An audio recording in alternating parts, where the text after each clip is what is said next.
Here we Today we have 5 presenters on people that did research on campus. My name is Norsha. I'm a CNS peer advisor and I'm a senior microbiology major. We also have here, they can introduce themselves. Linda, Savni, and Sam, please introduce yourselves. Okay. Hi, everybody. So I've been chatting with you for a little bit. My name is Linda Ziegenbein. I work for the Office of Student Success and Diversity, and I also direct the peer advising program. I'd like to welcome you all here on behalf of the College of Natural Sciences. We want to get you into labs and to get you doing research.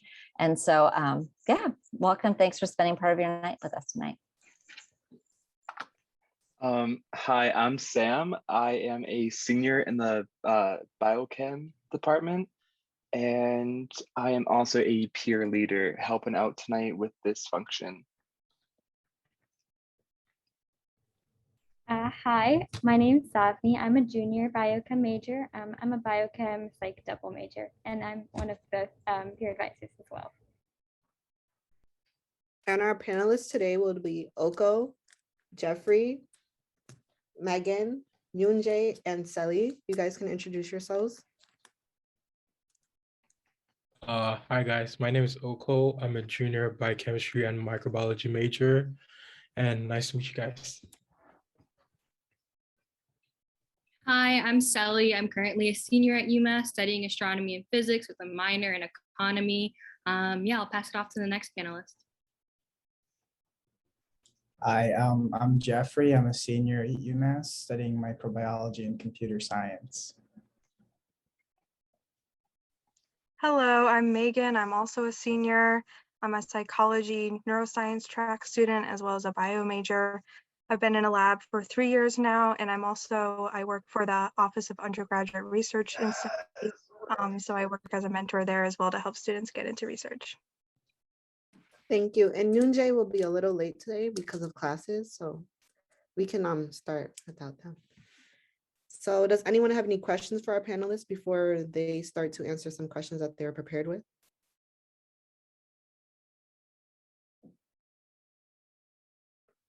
Okay, so we'll start. Oh, hand raised, yeah. Diliani, did I say it right? Yes. So how would you go to a senior who transferred in COVID, couldn't get into research because of COVID, and now the person is a senior and can get into research as well because most recent research programs in UMass require at most a juniors that you can commit to a full year or 2 semester, which I can't because I'm a senior now. So how would you go about that? So personally, I can answer that question. So I'm a senior too, and I was looking for a research lab. I say you go to, you find the research that you specifically want to look into, and you go to that professor and you write them an email, and they will potentially put you in their lab if they like what you're saying to them, or if they like your resume, your qualities, and they will potentially put you in, not just because you're a senior, you can't get it. That doesn't mean you can't get into a lab. It's just a little harder, but you can definitely get into one. Anyone else? Is there any like lab experience or maybe some requirements in order to be in a specific research? So I'm gonna hop in really fast because I wanted to add to Delaney's to the response to yours, and then we'll get to the other good question. Yes. So what I would say also is, if you're, so I'm assuming this is your last semester here at UMass. So what I would say is this is also an opportunity to think broadly about what research is, because the truth is it is going to be challenging to find someone who's going to take on a student who is going to only be able to be in their lab for less than a semester. Now, however, if you reach out and you can do something that is maybe less what they call bench work, right? So you're in the lab, but you're doing work around like doing a lit review, you're helping them sort of understand other parts that I think it would be that would be easier. So what I would say really the thing to do is to start thinking a little bit more broadly about what research entails. And it looks like Oko has got a thing to add on to that. So I had another senior advised on Tuesday, but I mean, she's graduating like next fall. But what she told me was she has like labs because like from coursework, but she knows that it's like pretty late. So what you could do is, instead, you're not going to get like a research project to work on, obviously, but you could in the email that you send to like a professor, you could state that like you want to volunteer or like shadow, just to get the experience or skill set to get you ready for like the job market. Because like finding a project, you cannot finish like a project within like less than a semester. So you can kind of like stage the email to, as Lena was saying, to make it seem like you're gonna do like help out with like basic stuff in the lab. And obviously they need extra help in the lab. There's like multiple labs that are not in the Bureau app or application cycle, but they're still accepting students. So you could try your hands on that too. Zachary? Hi, I was wondering, especially for someone who's in their first year at UMass, if you found that balancing lab work with classwork was something that was kind of hard or maybe overwhelming and should be saved for a later semester. I can answer that one. I think I got into research my freshman year, like the second semester of my freshman year. And I think what was really helpful was, rather than taking it like immediately within that semester, I was doing a lot of bench work, as Linda was saying. I was, really just reading papers and really taking a back seat. And then when I really started getting into this lab work, it was throughout the summer. So I felt like, since I was a freshman and I was still handling my schedule, I was like, seeing where I had free time to actually commit to a lab where I didn't really have to balance school anymore.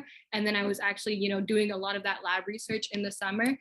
Talking more like my experience now that I'm a senior and I'm doing lab research and classes, I mean, everything's a balance at the end of the day, and you have to recognize how you want to like time manage around that. So I think one way I find it really easy to like balance like lab work and research is that I am like a Google Calendar freak, and I will literally block out like, I'm doing research for these 3 hours and then I'm going to do homework for these 3 hours. Like I'm setting like goals and deadlines for myself, like for every hour of the day, to make sure that I at least have like, I can like visualize how much space and time I have to actually complete this work. I'm also like, always on Slack checking in with my lab advisors. I'm always like, making sure I'm doing the little things, just like keeping it in the back of my mind. So I'm like not just shocked by a deadline.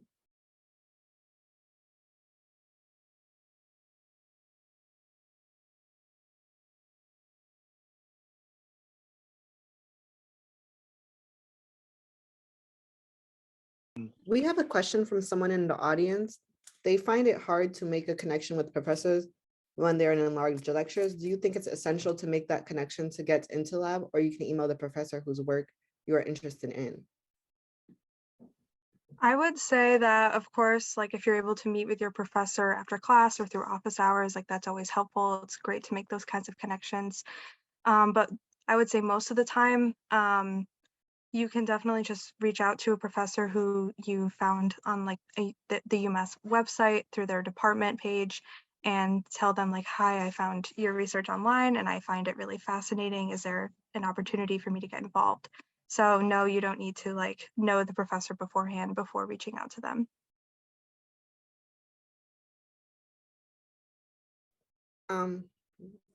Jeffrey? And just to add a bit on to what Megan said, there is a very good template you can follow for when you send out that email.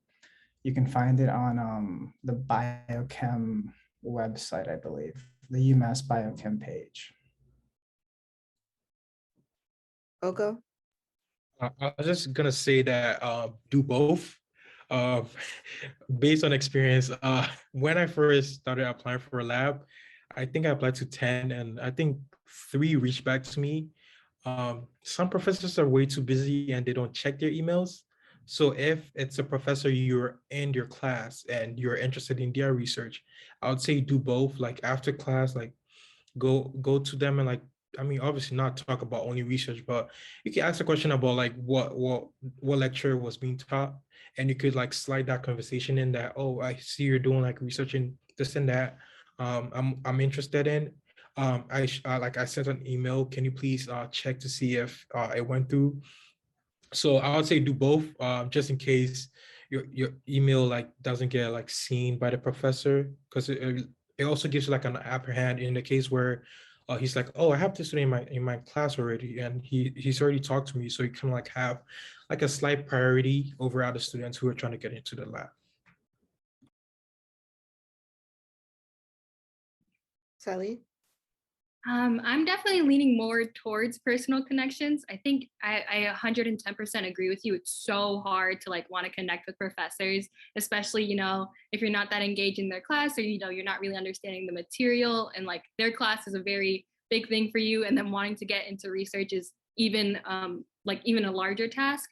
But I really think like, you know, start to go to their office hours. Like, I think one of the things that really got me research in the first place was I was like constantly popping in on people. I would like, if they said they had free time, I would be like, oh, like I'm just gonna pop in, say hi, maybe ask a question about the homework, leave immediately. Like I would just take an hour to make sure that I was like faithfully present, or like, you know, not emailing them constantly, but emailing them enough that they would know my name. I would also say like connections, like I feel like, you know, a lot of people think you just want to make this connection with this one person because I want to get into their research. Like make connections with almost like near all your professors, because that's how you get like a hype squad around you, right? Like if, you know, you want to get into someone else's research, you have to have someone else behind you talking you up to get into that research. If that person's not like replying to your emails, you can be like, hey, like I want to get into this person's lab, to whatever professor you have a personal relationship with. They can give you advice or an insider view that you would have never known. Like just really make sure you have like, connections are so big, and like networking is so big in college. So make sure that you're actually doing networking with people that, you know, aren't like trying to, you're not trying to like get a purpose out of them. Like just network, and then like surprises will come from them.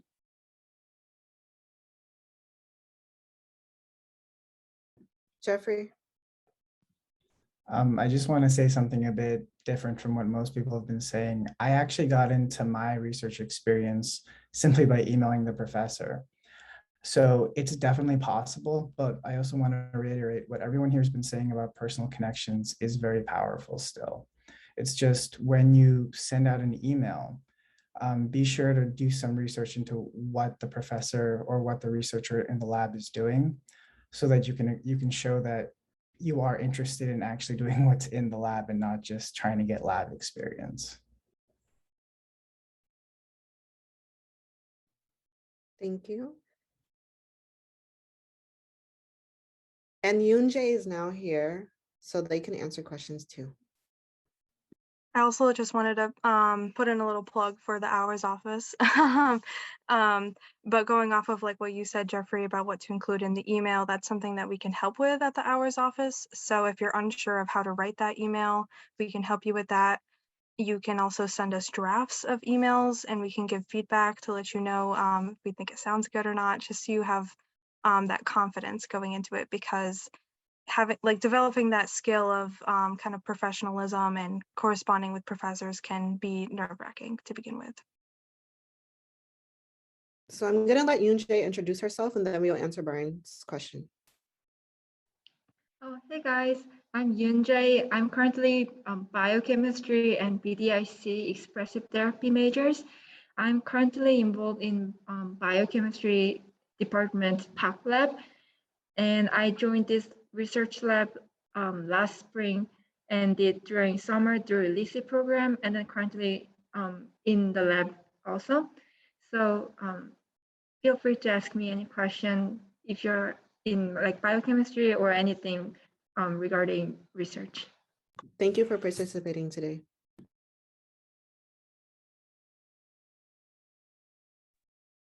Oh, am I fine to go now?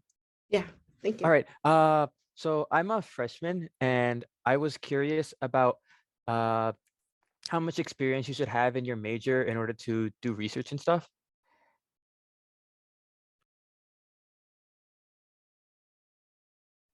So I don't really want to give you the wrong impression by like talking out of context. I'm just going to say in a university setting, it's totally fine to go in with no experience. When you get to a professional setting, it's much better. Like if you have no experience in university, you can totally go off of, you can say something like, I have experience from my labs. But so to answer your question, I guess, to have independent research experience, you don't technically need any of that. You just need to be able to say, I've been in a lab. if you're trying to get into the professional setting. With the school setting, you don't need any. That's the beauty of the university. I think it's also like it depends like the professor you meet. A lot of like I mean or PIs that you're going to work with, like some of them are very like casual and they're like, I understand like you wouldn't have any experience, but here's like, you know, they'll put you on bench work and they'll like move you further up as you continue to progress. But I find it like if you're applying like junior, senior year, a lot of PIs are going to require you to have like some sort of like coding experience or, you know, something that's really staple to like their lab in specific, especially if what they're working on is like, I don't want to say high value to them, but like they have already established like a good amount of research here. And there's not really like a new amount of open projects to go through. So it really like depends like on the PI you're applying for.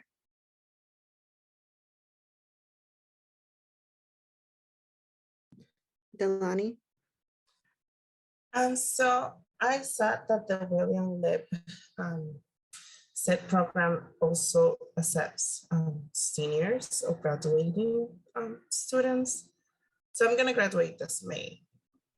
And I wanted to apply, like I really, really want to get into it. I'm on the underrepresented minority group and all that.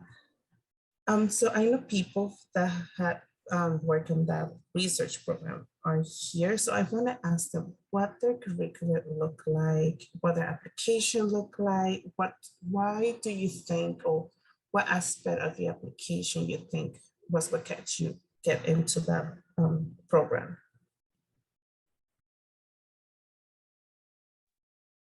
So Delaney, I need to clarify. So students, in order to qualify to apply to be in LESIP, you need to have another 2 semesters after this summer. So if you're a graduating senior, you actually can't apply, or I mean, you don't qualify because technically when the program starts, you will no longer be a student at UMass. Oh, okay. Yeah. But you should reach out to my office. Just reply to any of the emails that I've sent to you, and we can talk about that. We can try to brainstorm, research opportunities. Thank you, Linda. Yeah. So I'm going to go over some of the questions in the chat. The first question that I want to address in the chat is, what if you don't have any classes with professors whose research interests you?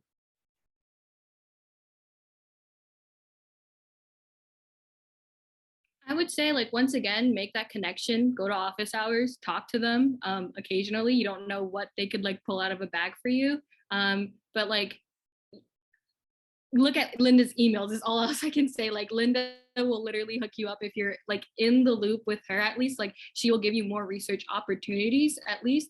And it's really about like, as Jeffrey was saying earlier, like it's a simple email. Like if you do the research, if you're looking at like someone's specific webpage, like you can just shoot an email to them, say you're interested, put a little tagline of like, oh, I saw you're doing this and this subject and that interests me. And you can really like just get into research with a simple email as well. Okay, we have a question. Truzu, did I say it right? Yes, you say it right. You talked about office hours. So where do you get those office hour like link for that? Like a professor whom I don't have a class with. So how could I know that he has office hour, or where can I find the link for that? I would say if it's a professor that you don't know personally yet or don't have them as a professor, that it would be best to just send them an email and kind of ask to talk about their research and see if you could arrange a meeting with them in person.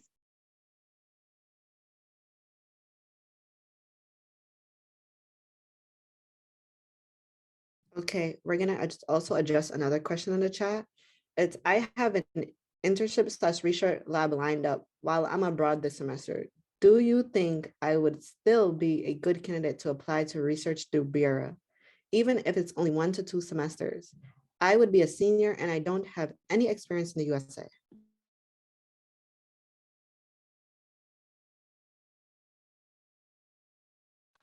I would say like the best way is to figure out, best way of figuring out is to communicate with your either PI or person in charge of the internship or like lab that you have aligned with, and figure out like what's the best option for you, because some people might be flexible with coming in, learn some stuff, and like during while you're gone, like maybe with one or two papers, couple papers, like while you're not physically in the lab, and still come back in the following semester.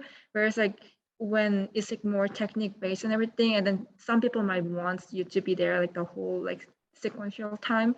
So I guess like the best answer that I could give you is like communicate with the people and see what's working out best for you. Thank you. Oko? If okay, if I'm getting the question right, you mean when you're doing study abroad, you would have a research whilst you're studying abroad?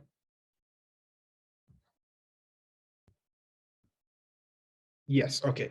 So that's good, because if you're doing a research abroad, you still have a good amount of skills. And the good thing about Bureau is there are some professors who are looking for seniors. Like there are very few professors who look for seniors. So you would have a good chance to apply for that. What you'd have to do is like list every skill you've had while I was doing research like abroad, because it might come in handy depending on like the research that is open to seniors. And when like you have those set of skills that the PI is looking for, and like among other applicants, you have like all the things he's looking for, you have a good chance of getting into a lab. And even if you're not able to get into do like the bureau, you could do like what you call it, look into like all the faculties and colleges like biochemistry, microbiology, biology, look at all the PIs or professors in their research and set up an email or like whatever email you want to send out. And in the email, just like state that like you would like to have a meeting to talk about their research and like going forward. And you could do that over the summer, like before you even come back. I would say like if you're trying to get into a lab for fall semester, you should try doing that in the summer. So they're like, okay, this student wants to get into a lab. So like, let's see if we could like put him like somewhere else. So that's the best advice I can also give you. Just to add on to that real quick too, professors more often than not are eager to help and like to help you advance. For example, I once applied to a lab and the professor emailed me back. She scheduled a meeting, but during the meeting, she said to me, I wasn't exactly sure how to interpret your application. It wasn't very well suited. But then she went through with me and helped me retailor it so I could apply to a new position. And I ended up getting the position just based off how she helped me improve my application process. So professors do want to help and they will try to meet you where you're at. Maxwell? Thank you, Jeffrey. Yeah, thank you. Thank you so much for answering the question.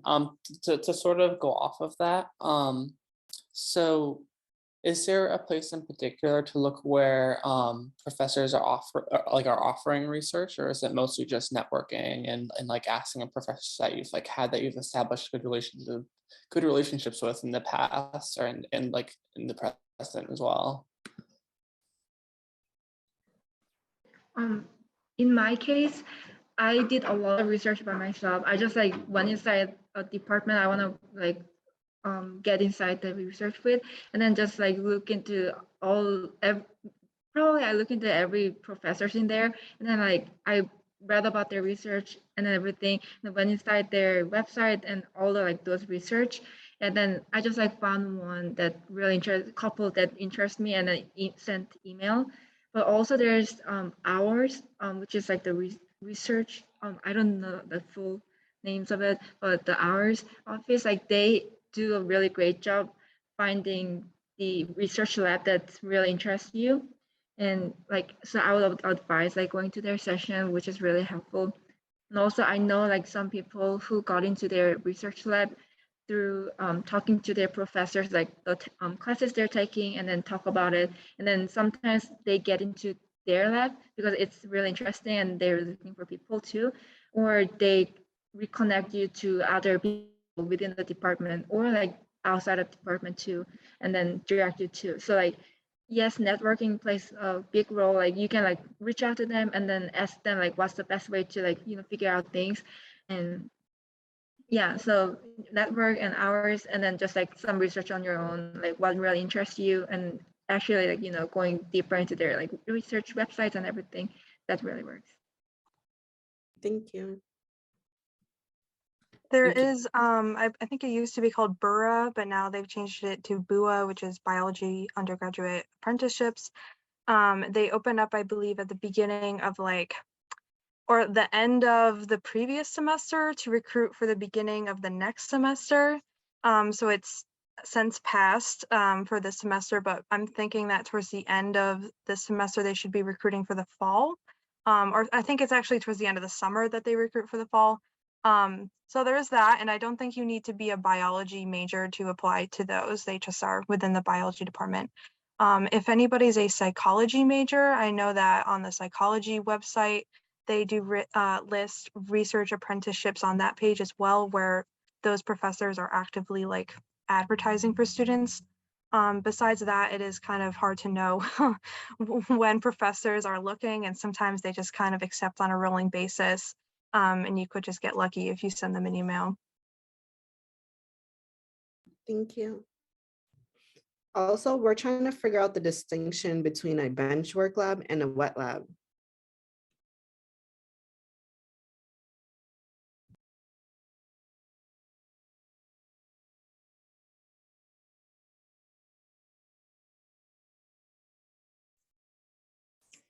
That's a great question. And I think if we can't answer it, we'll get the answer and we'll email it out to everybody. Sounds great. Yeah.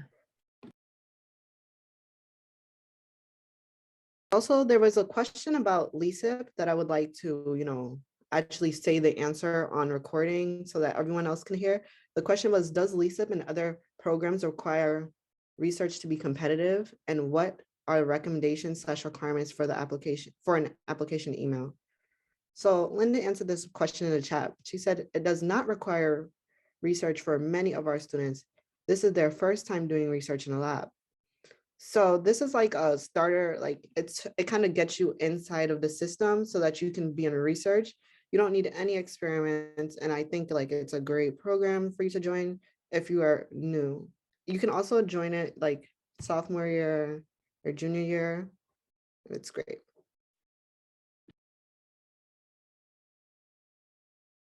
Andrea, question?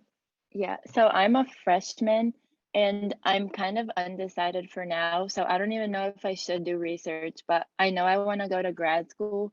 So would that be something that I should actively be pursuing, or is research like, I know someone said there was also social sciences, but is it like if I end up not in STEM or social science, should I still like invest time into it? I would, especially like for STEM grad schools, like, they're obviously going to look at your GPA and like your whole like resume and stuff like that. But like, they love seeing research on your like CV. Like they love being able to know, because a lot of graduate school is literally like, they're supporting you. You're doing a lot of TA work, but the back burner of that is like you're doing research under another professor. You're being prepared in your first year to then step into research and doing a lot of heavy research for the university. At least in like my field, it's like very heavy research once you get into grad. So like definitely for grad school, I'm saying research is super important, especially on applications. Like I've heard from like advisors beforehand, like not to not apply, but like if you don't have that, but like it's really, really important for you to have some form of research, whether it's like from 5 years ago or like really present on your resume, just so they know that you have that experience. Yeah, and I'm going to add. Thank you so much. I'm going to add to what Sully said, which is when one of the things that they're considering when you apply to graduate school is the student going to succeed in our program? And success, and remember, just like undergraduate, success means, are they going to graduate? And so having a student who's never done lab work there's a big, so it complicates it, right? Because you don't know. That means if you accept someone who's never done lab work, there's a chance that student is going to go in, start doing research and say, this isn't for me, right? Because for many students, they go in, they do lab work and they love it. And they know that confirms for them that this is what they want to do. But some students go in and they say, this is not for me. Like, I don't want to do this. I'm going to figure out something else that allows me to do science, but doesn't have me doing this research. And so that it certainly, it harms your application for graduate school. Again, I wouldn't say not to do it, but to know that, you know, that it is to your detriment to not have some lab experience. Thank you. Yeah. Okay, I also have another question in the chat. Someone was asking about, do you get credits for working in lab or volunteer? I want someone to talk about credit labs versus non-credit labs and how much credits an hour is worth. I can speak up on this one too, just because I'm pretty sure one credit is worth 3 to 4 hours. I think in my lab, it's worth 4 hours. And then credit work is just kind of like, you have to show up for like those 4 hours. I remember last semester I did 3 credits, so I was doing 12 hours of research or just around that amount. So it's kind of more intense, I think, when you're doing credit work, because there's this like, every credit you add has like, the one credit is just so many hours within like just that small amount of time. So it's more intense for me personally. But I think it's just helpful because it's like, it's more lenient, I guess, because you're just, I mean, it's not more lenient. I was going to say non-credit is more lenient, but it's kind of a little bit tougher because you are getting graded on this as well. Like, this is going to show up on your transcript. So, I mean, if you have a good relationship with your PI and you know you're doing the work, that's fine. But let's say you slack for a semester, you're just like not into research that much like the first semester, you could possibly get a C or a D on your transcript because you're not doing the work you need to do. It's also like non-credit hours. I'm doing non-credit hours with LSAMP. That's a very good research opportunity. You guys should Google LSAMP after this. It's LSAMP. I was doing LSAMP now, and they are doing non-credit hours, which means instead of me getting like a credit for doing research, I'm getting paid for doing research. This one's a little bit more lenient. Like, I get to take it on my own time. I really get to like, you know, track my hours daily and like be more relaxed in that feeling that I'm not going to get like this huge grade at the end, or like my final project is going to depend on whether I get an A or like my GPA is going to drop because I didn't do as well as I thought I was doing. But yeah, that's like my experience with credit versus non-credit. Thank you. When I started doing research, I actually started the summer after my freshman year. So I started, I think, relatively early. But I thought it would be good to start over the summer because I had no plans and I just wanted to do something and gain more experience. But I think it can be really nice to start over the summer because oftentimes that's when a lot of students, you know, go home. So the labs can be more available. So if you are available, it can be a great time to start. But I started over the summer volunteering, and then since then I've been only doing it through the academic semesters and earning credits. And sometimes I would opt to do like 2 credits if I knew I had a heavier course load and come into the lab a little bit less. This year, since I'm working on my honors thesis, I've been doing like 4 credits a semester. So that's nice that there's some flexibility in that. My experience, I think, has been a little bit more relaxed than yours, Sally, where I was never really too worried about getting a bad grade on my research. It was like, as long as I, you know, do what I need to do, it was all good. So that was nice.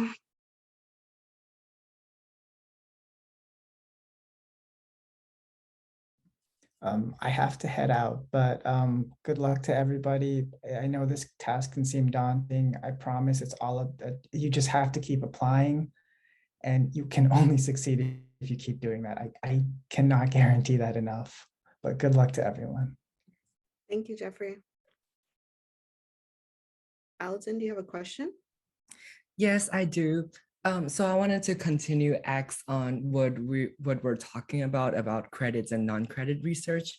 I kind of wanted to ask, what is like the benefits of doing research with credits, and what is like, because like I feel like what kind of we talk about kind of is only more about how non-credit researches are more beneficial and something like that. I just kind of wanted to know.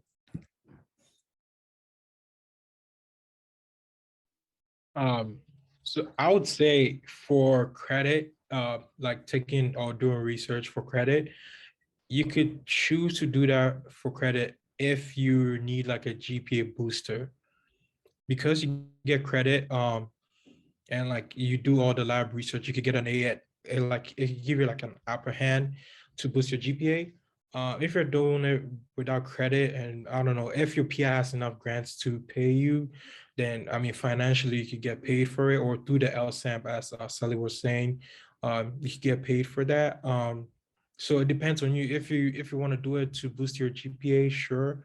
And if you want to do it to get paid, I think you have to do it through the LSAMP. Like first you secure the lab through your PI, then I think you apply for the LSAMP, and I think Melissa, who's in charge of the LSAMP, is gonna ask you which PI you're working with, and it goes from there. So you can get paid for that too.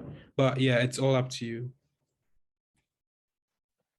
In addition to what Oko said, for me, like I've been only taking lab as a like credit course and LEASIP program.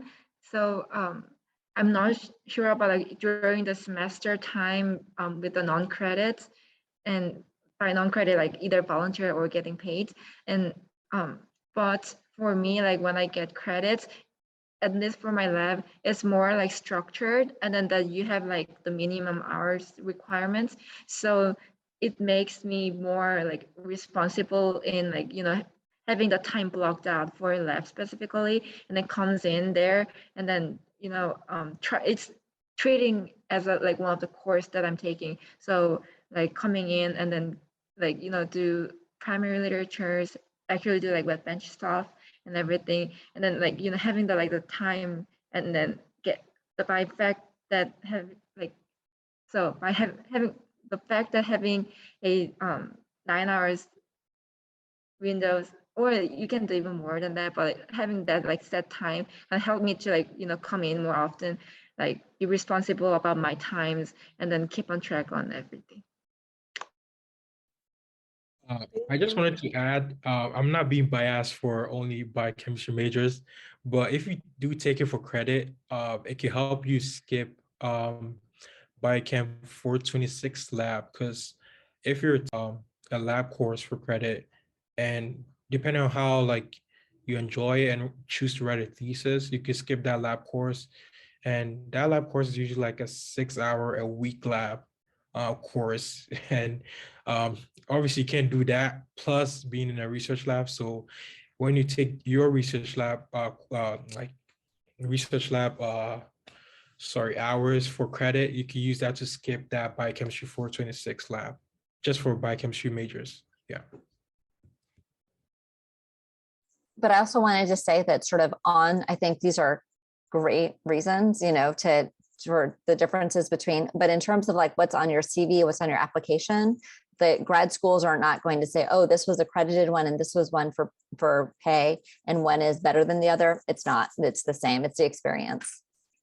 And in all honesty, in some ways, if you're able, you know, what you'll find is that you'll probably have more opportunities to do credited research than funded research, because as someone else said, you know, the funding comes from either, you know, LSAMP or something like LEASIP, or it's from grants. And so if you're a PI, if the principal investigator doesn't have funds for it, there's one way to compensate you for your labor is to give you credits. And so many faculties sort of take advantage of that. We also have another question in the chat. They wanted to know the difference between LEASIP and LSAMP. LEASIP is funded through a private donor and funds from departments, and LSAMP is funded through National Science Foundation. And that's the difference between LEASIP and LSAMP. LEASIP gets you into research on campus, and it's like you get to do it through a program that you apply with Linda. And LSAMP is like a more like national organization that is well known and helps prepare you for graduate school. To add to that, LEASIP is for during the summer.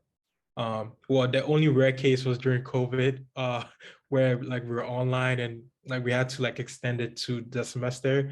But LEASIP is usually for the summer. It's usually like summer research experience. and LSAM is for like the semester or like school year. Another thing, as Nosha said, LSIP can help you get into a lab. For LSAM, correct me if I'm wrong, Sally. For LSAM, you have to have been in a lab to apply for LSAM. Like LSAM doesn't like, I don't know if like they could get you into a lab, but I think you have to be in a lab and then like apply for LSAM because like you're already working in a lab. You just need like funds to like support your research or like your research time. So LSIP can get into a lab. A trick is if you apply through the LSIP, right? After the program is done, what students usually do, or like what I did was I talked to my PI to see if I could still stay in the lab. No, the LSIP doesn't guarantee that once you're in the lab after like for the summer, you're still going to be in the lab all throughout. After the summer cohort is done, you can negotiate or like talk to your PI. Oh, I really love the research. I was really happy to help. Do you think I could still be working in the lab for credit or like volunteering through the semester? Then it's like, oh, like you already have a lab you're going to work in for the whole 4 years or 3 years or how many years you have on campus. So yeah. So I just want to add to what Oko said, but also offer a gentle correction, which is part of being in LSIP is you work that the main part is over the summer. It's the 10 weeks of the summer, but you're also expected to continue in the lab for the following academic year. So that's one of the things that we say to faculty who agree to take on students. Now, sometimes faculty will say, I can have a student and, there's a short project that is going to wrap itself up at the end of the summer, and then we can talk about continuing. But for most faculty, the expectations, you'll stay in the same lab for the next year. Oh, and also LSAM, you're not required. If you don't have a lab that you're already working in, the militia will work to connect you with a lab. Yeah. The difference, though, in order to get funded for research through LSAMP, you have to be a member of an underrepresented minority population. So you have to be Black, Latinx, Indigenous, or Pacific Islander.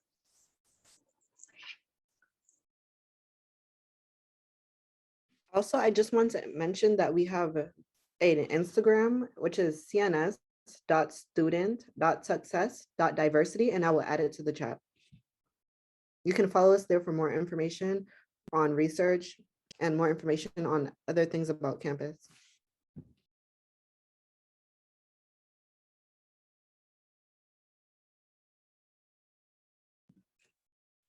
Does anyone else have another question? Oh, okay. So I have a question that I just saw that somebody dropped in. I'm going to read this. It says, the student is currently a junior. They have not been in a lab, but they're currently an undergraduate TA for lab. So they've applied through BUA, the biology portal, but I don't know where else to go to look for labs. What is the best way to get started? Oh, and then what are hours? I've heard a lot of mention about it, but I've not heard about it before. This is a fantastic question. This is a fantastic, thank you very much to the anonymous student who posted it. Yeah, so Megan, I think you're the person to answer, right? To answer that question. Yes, hello. So I work for Hours. I'm a peer mentor for Hours. So I believe there's like 6 of us working there now, along with Deb, our Hours coordinator, and you can make appointments with us through Navigate. We're currently meeting with students. We meet with students one-on-one, either through Zoom, or you can meet with us in person in the 10th floor of the library. And usually how it works is you can meet with us at any stage. Even if you're just thinking like, I'm not sure if research is right for me, or if you're curious on how to get involved.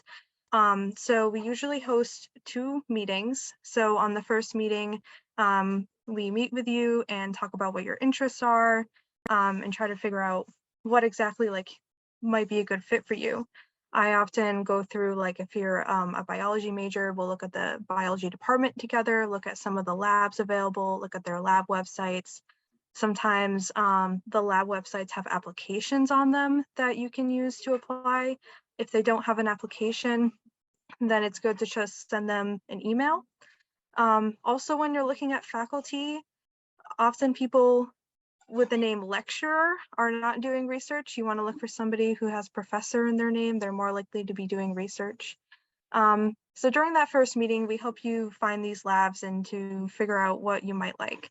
And then over the course of the week, I actually come up with a list of labs that we talked about. I find a publication list for them as well for you. And then we meet again if you'd like, if it's good for you, about a week or so after that for a follow-up meeting. And during that meeting is when I go over the list with you and I say, here's all the professors that we talked about. Here are a few ones that I found on my own that I think you might like. And then we can talk more about how to email them. So we go over an email template and go over how to fill out an application. And if just to help you like feel really confident in reaching out to them. So that's one way on how to get involved and to find professors to work with. There's another question. Oh, did anybody want to add to that? Oh yeah, I can just like kick something quickly. I went to our office hour like during like pandemic years, and then it was like very helpful. Like if you're like stuck in the beginning, like where to start, or like if you're in the middle of the process where like you already know like where you want to go, and then don't know like how to get started on it. Like it's a like great place to go and then get helped, and it's everyone's like very friendly, and it's like really great. Also, another good option just to get in research in general, my junior year, the main like place I was looking for research was like through REUs. It's like research something, but basically it's like a nationally funded thing where you can literally go all across like the states and be able to do research at other universities. There's a specific site and I'll try to find it and drop it in the link, but it will literally, it's just like so many different universities. They will tell you the positions they're hiring for, like over the summer, what they want to see you do. Like this is a very wonderful opportunity to like really branch out outside of UMass, especially if you're looking at grad, like where else you would want to go or like what other regions you would want to live in. REUs are like a very wonderful thing and like they can like open your world up a lot.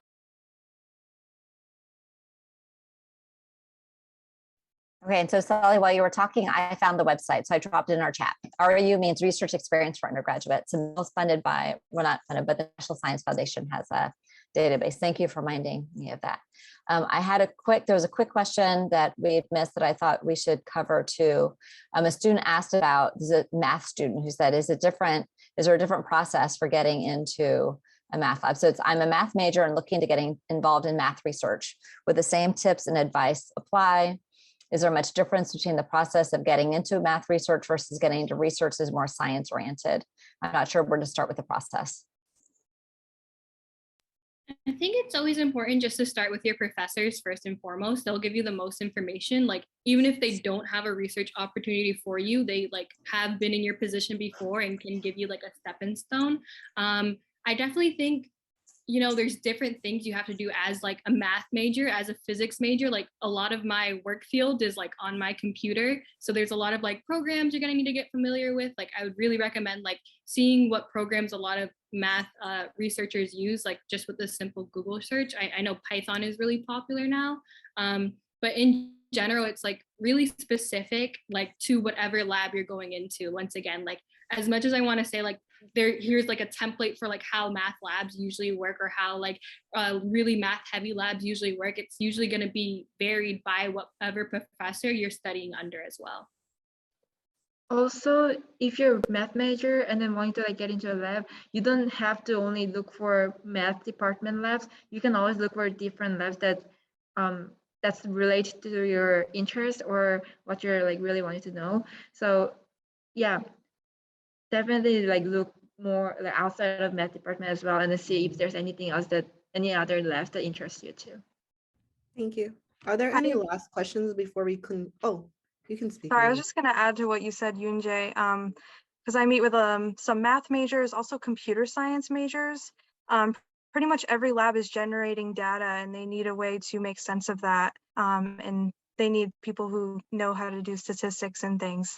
So if you are interested in math or computer science, you can apply those skills to pretty much anywhere else, whether it be public health or biochemistry or vet and animal sciences or anything like that. So like you said, you don't need to stay within just like the math department. And I would also Oh, sorry. No, I was no. gonna say that goes for just research in general. Like if you're a bio major, you are not only restricted to just doing science within the biology department. Science is very interdisciplinary, and labs actually benefit from being able to have lots of different students with different perspectives and backgrounds. Yeah, what I was going to add, and Sally put, I'm going to read out, engineering and physics love majors or love math majors in their labs. I would also say the Department of Polymer Science and Engineering, it doesn't have an undergraduate program, but they often are looking for undergraduates who are able to work in their labs. And so if you're going to be investigating, if you're a math or if you're interested in sort of, if you're a math major, I would say look at the faculty there, look at their research and see if that looks interesting to you as well. Matthew? Hi. Hello. Yes. Oh yeah. No, I'm also an astronomy major, but I'm like doing the space science, computer science track. So I was wondering if the same kind of deal applied with the person who was asking about math, I guess. Yeah, as a fellow astronomy major, I think it's like the same thing. I think especially if you're doing astronomy with space science, like the only advice I can say is like get into coding like quick and early. Like it's so vital, especially in astronomy, to do coding, because there's, I mean, as much as I want to say like you can look at the stars and the telescopes and you can have experience like that, like a lot of it after observing just comes down to coding. So like for really specific advice, like I would say get into coding immediately. But I think the astronomy department is like really good, especially since we're a part of the 5-college consortium. It's really good and easy to get into research around UMass. I'm gonna say like not only start like reaching out to astronomy professors like around here, but also like in Amherst College and Smith College, like even if you don't know their name, like go on their website and see what they're doing and say like, hey, I have this interest, I go to UMass. I know a lot of UMass students in my year who go do research at Smith or Amherst College. I would also want to plug in like, I don't know what year you are, but if you haven't, I'm a junior. You're a junior? Okay, amazing. If you haven't taken Astronomy 337 or in the sister class, Astronomy 341, yeah. Astronomy 337 is basically guided research. You're doing your own project independently. And then after that, you're able to, you know, learn how to use Python, decipher all the images you're taking. And it's like a really good resume builder because you're doing research, but you're also just doing it for a class. And then there's a class after that called Astronomy 341, where they send you to New Mexico. I took that class, but I took it during COVID time, so I didn't go to New Mexico. But they send you to New Mexico and they actually let you use, you know, a hands-on telescope. In New Mexico, it's like one of our ones at Kidd Peak, and you're able to get like actual research experience in another city. And it's like just a wonderful experience. And this is a part of our 5-college consortium again. Yeah, wow. Really recommend Great. you signing up for 337. And if you have the option, take it with James Lowenthal. He's the best. Okay. Just one more question. So with the track I'm on, would like there be any like computer science like research I could do with that? Would it make sense, or would it be kind of like more for computer science majors? I mean, you can Like really talking about like other subjects you could get research labs in. Yeah, I feel like, you know, it's really dependent on your interest. Once again, like you could go in with no research experience and just kind of dive into like something completely new that interests you. But I think, you know, for computer science, obviously, again, like you have to have some coding background, or you have to be willing to, you know, experience coding in a way you would never have before. But yeah, it's really open. Like I feel like my junior year, I was just able to like really, like when I was applying to new places and getting like acceptance and rejections from new places, like I was really open into like, wow, like I could study this project. I've never heard about this before, but it sounds so interesting to me. Like there was like, I was applying to like from physics to geosciences to like back to astronomy. Okay, thank you. Okay, sounds good. So we're gonna be closing out. If you have any more questions, you can like email us on our Instagram page. If you have questions, the Instagram page, I listed it above. It's cns.diversity. Wait, it's cns.student.success.diversity. And if you have questions, you can email us on the email listing, or you can email Linda, or you can DM us on Instagram. And you can also book an appointment with us on Navigate for the peer leaders. And you can book an appointment with Linda on Navigate. And you can also book an appointment on Navigate with Megan for ours. She said, if you want to book an appointment, you can search up research, study abroad, and exchange programs. Once you see that, click ours and first meeting, and then you can get her in her drop-down box. And also, because of the interest in this, look for an announcement. I think we're going to plan a follow-up workshop, and we'll see if we can get some faculty to be there on getting into research labs. So we can you'll have more opportunities to bring your questions. Sounds great. Does anyone have any last burning questions? And next time we can also have like breakout rooms with researchers so that, you know, it can be easier and everyone's question could be answered. And it could be smaller and more contained because we didn't expect it to be this big today. It was great. Thank you, everybody, for coming, and thank you for being here tonight. We look forward to seeing you all soon. Thank you.